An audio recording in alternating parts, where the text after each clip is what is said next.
So we will focus on one of Gil's translations, Gil's amazing translations.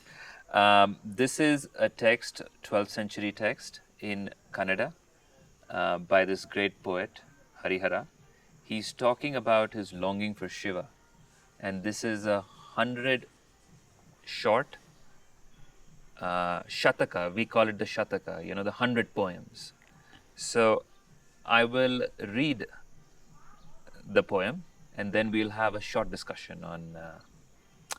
So this is 10 out of the 100. This is the 10 one. What can I say about all this? My collection of merits is stripped away, my knowledge refuted and shaken. My sense of purpose and intelligence are chased away. Protect me, great mounter of this rutting elephant. Shackle me to your pillar feet. Ocean of mercy, save me, O three-eyed Shiva Virupaksha, who is the king of the city of Pampa. Wonderful translation, Gil. Well, thank you. I have to say, I want to say, Yes. first of all, this is a work of collaboration, Yes. of an intimate, ongoing collaboration with my Kannada teacher, RVS Sundaram. Yes. And this is the third text we are translating together. Yes. Yes. And it's from the late 12th century, maybe early 13th century, Harihara. I just want to say, it's a very important moment in Kannada literature. It's a moment of transition. It's a moment of this kind of a discovery almost, or invention of a radically new way of writing Kannada poetry. I think some of that is even is expressed here in this one verse, right? Yes. Yes. You get this kind of very personal sense of introspection Yes. and drama, Yes. a sense of a temperature, right? There is a temperature here, very hot temperature of introspection with an immediate requirement from the God to be saved. And this shataka is just amazing in its ability to convey something that I identify personally, but I think as individuals in the modern world are, this kind of internal combustion of passions and urges and desires that are involve frustration. And in a funny way, reading this shataka, Raksha Shataka, is a very modern experience to me, and I hope it will be to others. So this verse is still in process, this translation. Yes. Thank you for this beautiful reading of it. Yes. But just see how, when I'm making these claims about modernity, that's an act of translation, right? I'm transferring something here from the 12th century to today. Yes. So when you read, let's demonstrate this between the Kannada and the English. Can you read the Yes. first, every kind of chunk Yes. of this verse? What can I say about all this? Right. Adan yen yen ben. Yen what? What can I say, Adan, on this? Pretty literal. Yes. My collection of merits is stripped away, my knowledge refuted and shaken. So, guna vratamane pariyutum vidyayam khandisutum karadutum. Yes, yes. So Sanskritic in its... Right, so on the one, you can hear the Sanskrit, obviously you can recognize, feel comfortable with those terms, yes, it goes on. yes. And then the verbs here in this are Yes. Kannada, and they have that kind of Kannada roughness and power Power to in it. them. My sense of purpose and intelligence are chased away. So, chittamam buddhiyan uradari. And there is this ate. It's like it's emphatic. There is a stress here, so it's ongoing. Protect me, great mounter of this rutting elephant. Shackle me to your pillar feet. Kai pudu, kai du pudu, yena. Protect me. Mada matangam. Maharohaka Nija Charana Stambadol Katti Saititu. Different phonetic realms here. Yes, absolutely. Translating a 12th century Kannada text into modern English for people like us. Ocean of mercy, save me, O three-eyed Shiva Virupaksha, who is the king of the city of Pampa. Right. Dayamborashi. He addresses him. All Sanskrit. Dayamborashi. Pampa Purada Arasa Virupaksha. Rakshi Puduyenam. Protect me. Now, of course, this is the refrain of Shataka. Every verse will repeat that appeal. Protect me, O Shiva Virupaksha, king of Pampapura. Now, Virupaksha is a name of Shiva. We have to carry it over to the translation. We also need to give some sense of meaning to those who do not know this culture. So, Virupa Aksha, yeah, these literally uneven, but third, right, the third eye Shiva. In our translation, we're bringing both third eye, Virupaksha. So we give a sense of the third eye, what it means, and then the sound, Virupaksha, that we want to preserve for the English audience as well.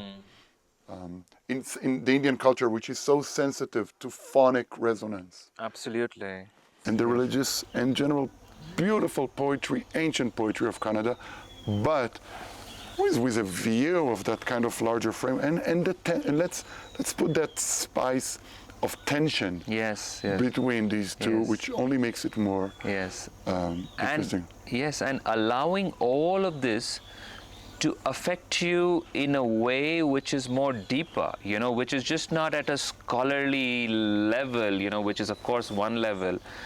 But of course, understanding the tradition in all its nuances, taking a lot of lenses off and having a first-hand experience of the geography of these temples, of these saints, where they are worshipped, I think this will obviously affect your scholarship and make it more intimate, a bit more rasa in the whole. It's a pleasure. Yes.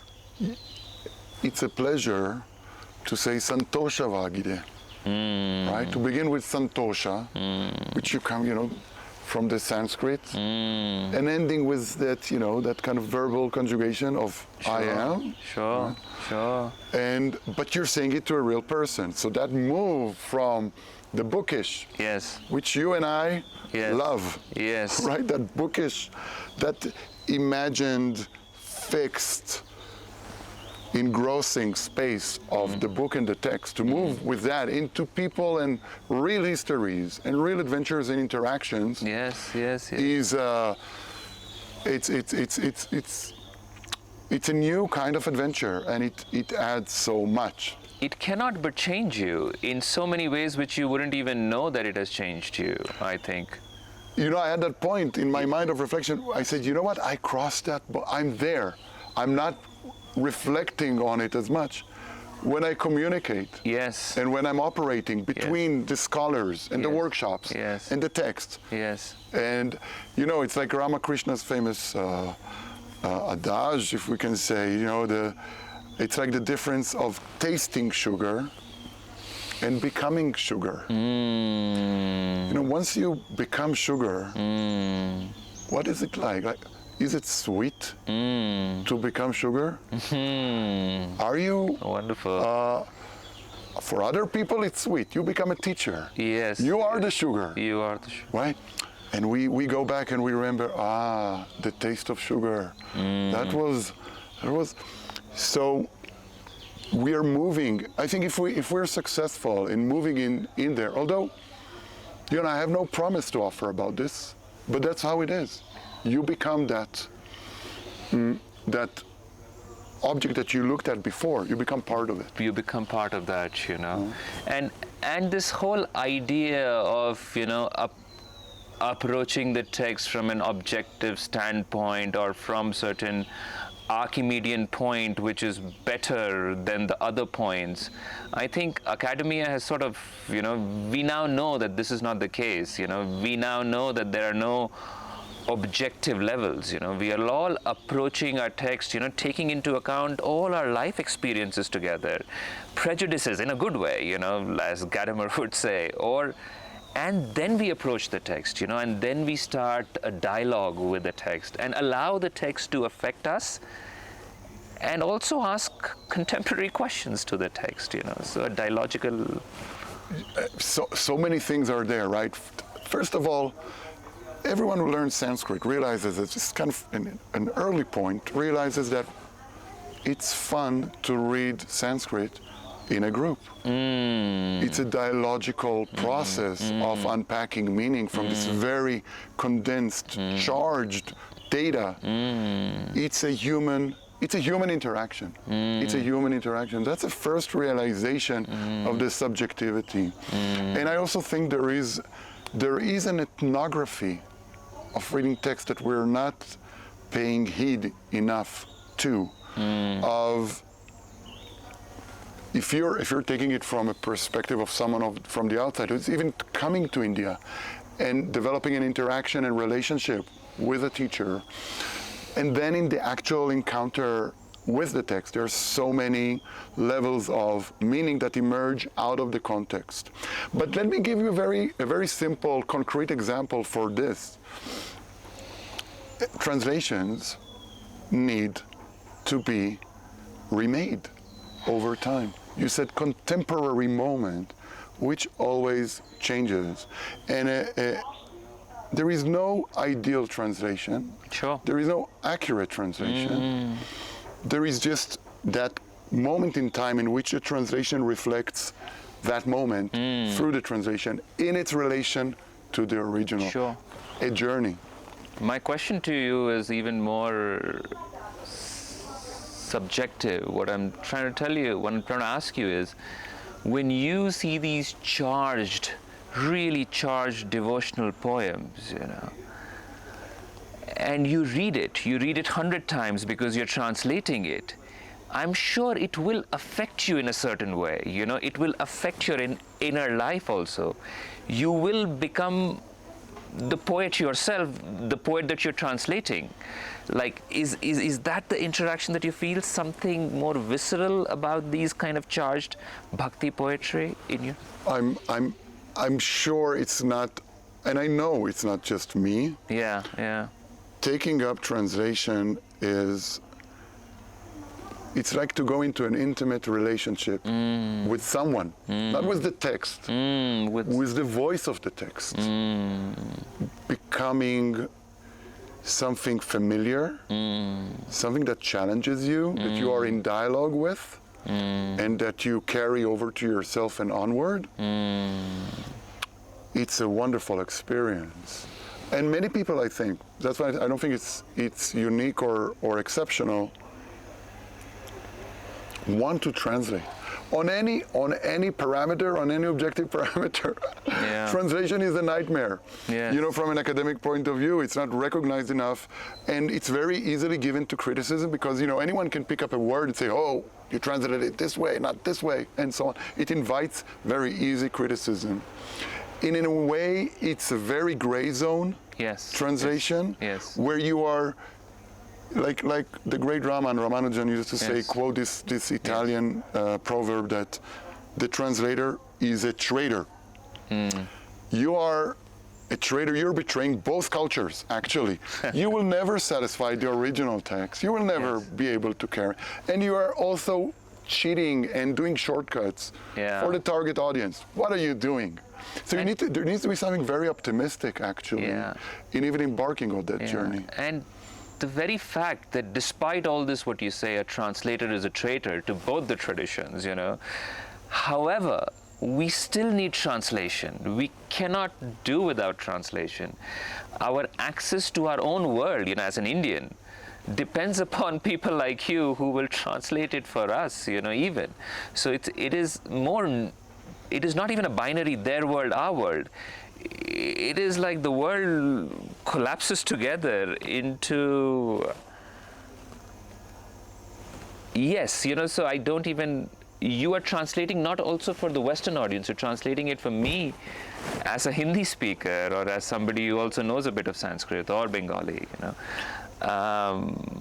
No, and we cannot do without it. I think, in a very reflective mood, I think translation is something that we are actually doing all the time. All the time.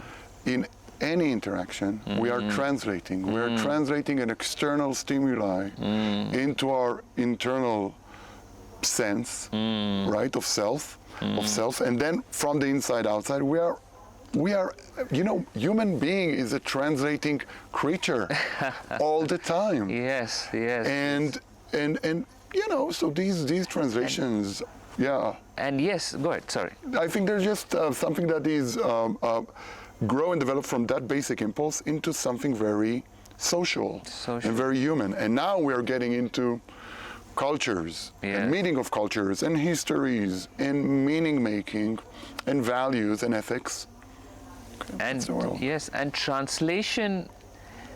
So you said we are always translating, right? I would also say we are always interpreting, right?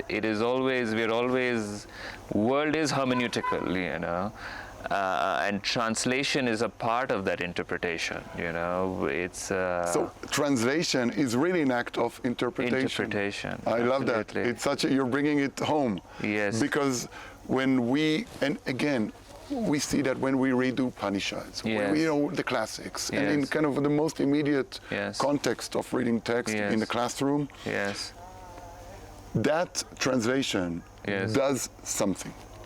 Something metatextual. Yes. It does something. It cannot avoid doing something which is beyond the original. That is the interpretation.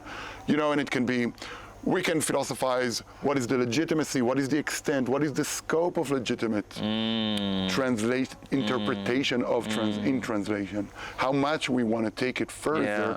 I think it's an artistic question. It's an artistic question. No, aesthetic question. Absolutely. Collapsing of the world, the merging of the world, the coming together of the worlds. Yeah, in a creative ways, yeah.